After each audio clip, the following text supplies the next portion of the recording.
नमस्कार मंडळी, शुभ सकाळ. श्री स्वामी समर्थ. कसे आहात सर्वजण? तर आजचा वार आहे गुरुवार. सकाळची सर्व कामे आटोपली, पूजा वगैरे झाली आणि नंतर डब्याच्या तयारीला लागले. गुरुवार असल्यामुळं आज जरा लवकरच स्वयंपाकाला लागावं लागतं. हा सकाळचा टायमिंग आहे. खिचडी वगैरे दिली बनवून आणि नंतरचा हा माझा स्वयंपाक चाललेला आहे. आज मिस्टरांचा गुरुवार असतो, त्यामुळं त्यांचा उपवास असल्याकारणाने त्यांच्या डब्यामध्ये सकाळी खिचडी दिलेली होती आणि नंतर मुलांसाठी हा टिफिन चालला होता बनवायचा. त्यासाठी इथं मी वांग्याची भाजी बनवत आहे, असं रश्श्याची छान अशी. गुरुवार असल्यामुळं मन अगदी फ्रेश होतं, कारण सकाळी सकाळी लवकर पूजा झालेली असते आणि गुरुवार असल्याकारणाने कामं देखील आपले पटकन आवरतात. त्यामुळं असं पाऊस वगैरे चालू असल्यामुळं आणखीनच जरा फ्रेश वाटते बाहेर. ह्यावर्षी उन्हाळा खूपच कडक होता, त्यामुळं सर्वजण हैराण झालेले होते. पण आता थोडा थोडा पाऊस यायला लागला आहे, त्यामुळं किंचित अशी थंडी सुरू झालेली आहे, त्यामुळं थोडंसं बरं वाटत आहे.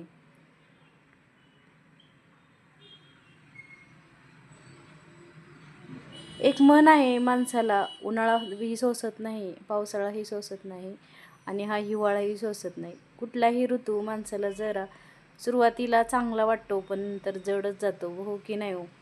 तसंच असतं, माणसाला काहीच सहन होत नाही. त्यामुळं आपल्याला इतकं ऊन लागत होतं 4 महिने 5 महिने, तर आपल्याला खूप त्रास झाला.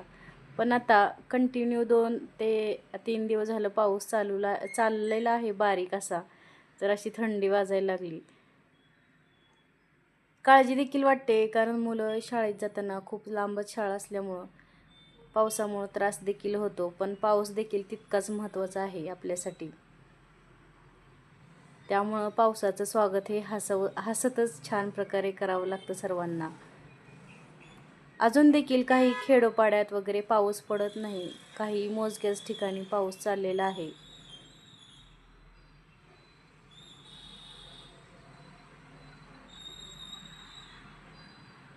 मुलांच्या डब्यासाठी इथं छान अशी वांग्याची भाजी एकदम साधी आणि सोपीच बनवलेली आहे मी. वांगं तसं फारसं खाल्लं जात नाही घरामध्ये, क्वचितच बनलं जातं. पण तेही व्यवस्थित बनवावं लागतं, तरच खाल्लं जातं वांगं.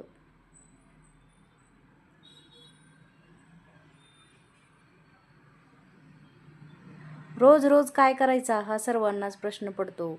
तर मी कसं करत असते, कधी अशा फळभाज्या, कधी पालेभाज्या किंवा कधी कधी असे कडधान्य भिजवून ठेवते आणि मग त्याच्या भाज्या बनवते.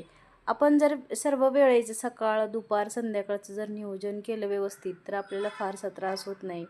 किंवा आमच्या इकडं आठवड्याचा रविवारचा बाजार असतो. ह्या रविवारी तुम्हाला नक्कीच दाखवून तो आठवड्याचा बाजार कसा भरतो ते. त्यामधून मला जे आठवड्याला बनवायच्या आहेत भाज्या, त्या मी तेव्हाच पूर्ण असं नियोजन करूनच त्या भाज्या घेऊन येते सर्व. कुठल्या वारी आपल्याला कुठलं कडधान्य बनवायचं आहे किंवा कुठली फळभाजी, पालेभाजी बनवायची आहे, याचं पूर्ण नियोजन करूनच मी येताना असं भाज्या घेऊन येत असते. एकदम वांग्याची भाजी छान झालेली आहे, पाहू शकता. पण थोडंसं पाणी टाकून थोडीशी भाजी रस्सेदार करायची होती मला, त्यामुळं थोडंसं पाणी टाकलेलं आहे.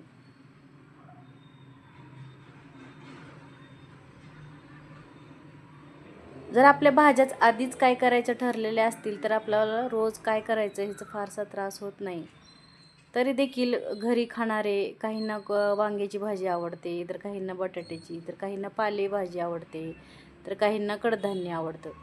तर मग आपला गोंधळ उडतो की आयत्या वेळी आपण कुठल्या भाज्या बनवायच्या की सर्वांना आवडतील आणि आपल्याला करायला पण सोप्या जातील त्या भाज्या, हे आपण पाहत असतो. पण नेहमी तसं होत नाही.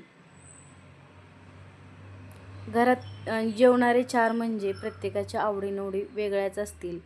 पण शक्य होईल तितकं आपण 1 किंवा 2 भाज्याच करू शकतो. रोज आपण 3 ते 4 अशा तर भाज्या नाही बनवू शकत. त्यामुळं आपली जबाबदारी बनते की आपण जे जेवण बनवतो ते सर्वांना आवडेल अशाच पद्धतीनं बनवायचं. आता इथं मी हा सुशिला केलेला आहे मुरमुऱ्याचा, पण याची पूर्ण रेसिपी तुम्हाला मी दाखवलेली नाही आहे. कारण याची रेसिपी ऑलरेडी माझ्या चॅनेलवरती आहे, तुम्हाला हवी असल्यास जाऊन बघा. खूप छान होता हा सुशिला. पाहू शकता मध्येच मुलगी आली आणि तिनं गरम गरम वांग्याची भाजी आणि लगेच भात खायला घेतला, कारण बाहेर पाऊस येत होता आणि हिला एकटीलाच वांग्याची भाजी फार आवडते. तिला वासानेच कसं तरी होत होतं, त्यामुळं तिने पटकन ताटात भात घेतला आणि नंतर खायलाच बसली. खूप आवडलंही तिला छान असं वांग्याची भाजी आणि भात. आता इथं मी इडलीसाठी तांदूळ निवडत आहे. हे 1 किलोपेक्षा थोडंसं जास्त तांदूळ आहे. रेशनचं तांदूळ आहे, त्यामुळं थोडंसं याच्यामध्ये घाण असतीच, काहीतरी असं पावडर लावलेली असती किंवा खडे असतात, असे छोटे छोटे किडे असतात, त्याच्यामुळे थोडंसं चाळावं लागतं तांदळाला ह्या आणि निवडून देखील घ्यायला लागतं. आता मुली म्हणत होत्या की मम्मी इडली बनव, इडली बनव. असा आठवडा गेला पण काही इडली बनवायचं झालंच नाही. त्यामुळं आज मी सकाळीच घेतलं मनावरती किंवा आपल्याला आता इडली बनवायची आहे मुलींसाठी, त्यामुळं मी इथं आता 1 किलोपेक्षा जास्त इथं तांदूळ घेतलेलं आहे रेशनचं आणि पावशेरपेक्षा थोडीशी जास्त इथं मी उडदाची डाळ घेतलेली आहे. आता डाळ आणि तांदूळ चांगलं चाळून घ्यायचं आहे. मोठ्या चाळणीतून चाळायला गेलो की त्याच्यामधून तांदूळही पडतं खाली आणि डाळही पडते, त्यामुळे ही अशी पुरणाची चाळणी आहे, त्यामधूनच थोडं थोडंसं असं मी चाळून घेत आहे, जेणेकरून त्याची जे घाण असेल ते खाली अशा परातीत पडते. आता मी तांदळामध्ये अजून काय खडे वगैरे आहेत किंवा किडे राहिलेले असतील, सोंडीचे किडे वगैरे झालेले असतील, कारण रेशनचं तांदूळ खूप दिवस असं स्टोअर केलेलं असतं, त्यामुळं थोडंसं मी इथं बघून घेत आहे.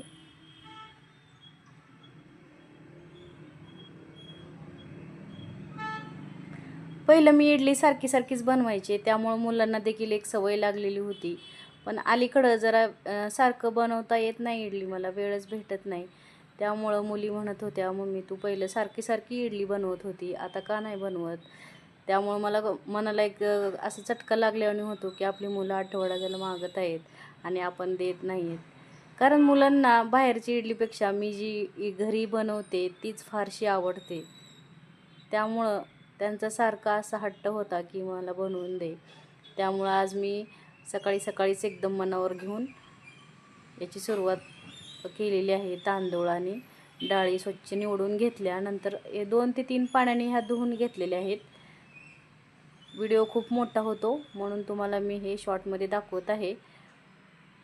पण 2 ते 3 पाण्याने डाळ आणि तांदूळ धुवून त्यामध्ये थोडीशी अशी मेथीदाणे टाकायचं आहे, धुवून टाकायचं आहे मेथीदाणेसुद्धा. आता झाकून याला आपण 8 ते किमान 9 तास तरी हे दोन्ही भिजायला पाहिजे. म्हणजे सकाळी जर तुम्ही हे धुवून ठेवलं तर संध्याकाळी 6-7च्या दरम्यान हे आपलं दळायला घ्यायचं. किचन देखील छान असं आवरून झालेलं आहे माझं.